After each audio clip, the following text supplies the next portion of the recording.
पिंपरी चिंचवडमध्ये डेक्कन एज्युकेशन सोसायटीचा धक्कादायक प्रकार आता समोर येतोय, कारण की वार्षिक शैक्षणिक शुल्क न भरलेल्या विद्यार्थ्यांचे फोटो आता स्कूल प्रशासनानं पालकांच्या ग्रुपवर व्हायरल केलेले आहेत.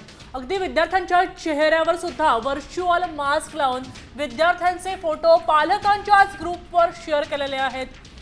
आपल्यासोबत गोपाल मोटघरे जोडले गेलेले आहेत. फोन लाईनवर आपल्याला अधिक माहिती देत आहेत. नेमका काय प्रकार घडलाय आणि विद्यार्थ्यांचे फोटो स्कूलच्या ग्रुपवर का व्हायरल केलेत? पुणे शहराला शिक्षणाचं माहेरघर म्हटलं जाते आणि या शिक्षणाच्या माहेरघरामध्ये विद्यार्थ्यांसोबत एक अतिशय धक्कादायक प्रकार घडलेला आहे. पिंपरी चिंचवड शहरामध्ये एचए स्कूल आहे. ही H A school Deccan education society चालवते आणि ह्या शाळेमध्ये ज्या विद्यार्थ्यांनी शैक्षणिक शुल्क भरले नव्हते अशा काही विद्यार्थ्यांचे जे फोटो आहेत ते शाळेच्या शिक्षकाने पालकाच्या व्हॉट्सअप ग्रुपवर व्हायरल केले आहेत. त्यामुळे एकूणच विद्यार्थी जे आहेत त्यांना कुठेतरी अपमानास्पद वागणूक मिळाली आणि विद्यार्थी मानसिक दडपणाखाली गेले आहेत. याविषयी पालकांनी प्रचंड नाराजी व्यक्त केलेली आहे. याविषयी आता शाळेची काय भूमिका आहे ते पाहणं तितकंच महत्त्वाचं असणार आहे.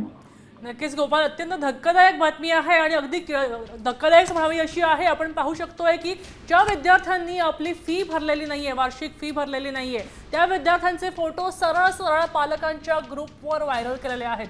हे एक प्रकारे त्यांचा अपमानच आहे, विद्यार्थ्यांचा अवमान आहे असं म्हटलं जात आहे. धन्यवाद सविस्तर माहितीसाठी.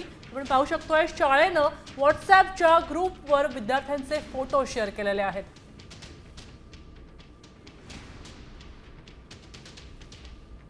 आता isakal.com आहे देशातील नंबर 1 ची मराठी न्यूज वेबसाईट. प्रत्येक अपडेटसाठी isakal.com ला नक्की भेट द्या.